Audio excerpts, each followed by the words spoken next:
Samarqand shahar Gagarin ko'chasi Bog'shamolda, ya'ni shahar navbatda oldida bitta 3 xonali uy sotuvga chiqdi. Assalomu alaykum, hurmatli mijozlar va hurmatli bizani kuzatib boruvchilar. Videoni kuzatishdan oldin bitta ekranchaga bitta qizartirib, like qo'yib qo'ying. Asosiy kirish qismimiz sifatli eshik qo'yilgan, rastiga, ya'ni prihojli mebel bo'lyapti. Uyimiz polностью atachenti bo'lgan, ajoyib kartinkalar ilingan. Balandligi 3.20 bo'lyapti. Uzun koridorimiz, mehmonxona, bitta yotoqxona, kattalar yotoqxonasi, alohida sanuzol va oshxona bo'lyapti. Uyimiz polностью to'plab bo'lyapti. Alohida hojatxona. 9 qavatlik novostroykani 5-qavatda bo'lyapti.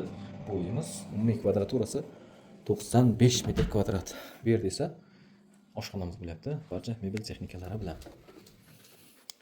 Bu yerda esa kattalar uchun yotoqxona, barcha qulayliklar qilingan. Ular hammamizga mashhur uylar olish nasib etsin. Keyingisi bolalar uchun yotoqxona qilingan, kompaktniy, panoramniy plus balkon mavjud va mana bu yerda esa mehmonxonamiz bo'lyapti. Mehmonxonamizdan kattagina uголокlar qo'yilgan. Samarqand shahar Bog'shamolda, ya'ni Gagarin ko'chasi Bog'shamolda, shahar navbatda oldida 9 qavatlik novostroykamiz 5-qavatda 95 metr kvadrat, narxini biz beramiz. Yana savdosi bor. Kadastr hujjatlari bor, faqat naqd pulga. To'liq ma'lumot uchun pastda nomerga qoldiraman. Bemalol telefon qilib aloqa qilsangiz bo'ladi. Ilohim hammamizga mana shunaqa o'ylar olish nasib etsin. Videoga podpisatsiya va like bosish esdan chiqmasin.